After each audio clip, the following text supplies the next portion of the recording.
ফজলে করিম চৌধুরীকে আমরা একদিনের জন্য ইন্টারোগেশনের অনুমতি চেয়েছিলাম, আদালত সেটা দিয়েছেন। আগামী 16 জুলাই তাকে একদিনের জন্য ইন্টারোগেট করার অনুমতি দেওয়া হয়েছে, 16 এপ্রিল।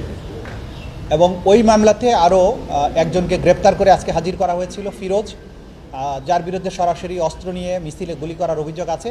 তাকে আজকে কারাগারে প্রেরণ করার আদেশ দিয়েছেন আদালত। এর বাইরে চট্টগ্রামের মামলায় 359 জন আহতের খবর আমরা পেয়েছি, 459 জনের আহতের খবর পেয়েছি, 9 জন শহীদের তথ্য পাওয়া গেছে। আসামি যে কয়েকজনের বিরুদ্ধে গ্রেপ্তারি পরোয়ানা জারি হয়েছে তার বাইরেও অনেক আসামির তথ্যাদি পাওয়া যাচ্ছে। আমাদের তদন্ত সংস্থা দিনরাত কাজ করছেন বাকি আসামিদের শনাক্ত করার জন্য, এবং পেছনে যারা এই পুরো পরিকল্পনার সাথে ছিলেন, বিভিন্ন বাহিনীর লোকজন, আওয়ামী লীগ, যুবলীগ, সবাইকে আইডেন্টিফাই করার জন্য যে তৎপরতা সেটা চলমান আছে। সেজন্য আদালত তদন্তের স্বার্থে 3 মাসের সময় দিয়েছেন এবং পরবর্তী 17-এর সাথে পরবর্তী তারিখ নির্ধারিত হয়েছে।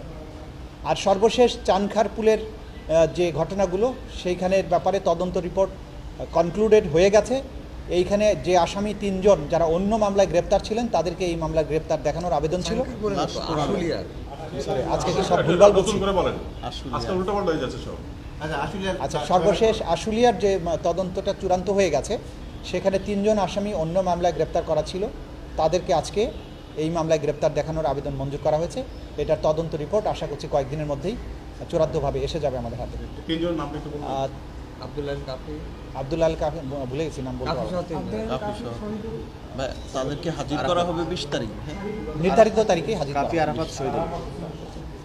আচ্ছা, এর বাইরে যেটা আজকে আপনারা জানেন যে আমার পেছনে আমাদের এই যে জুলাই আগস্ট সহ 15 বছরের গুম, extra judicial killing, Aynaghor related যে সমস্ত মামলা আছে, তার ভিকটিমরা এখানে উপস্থিত আছেন।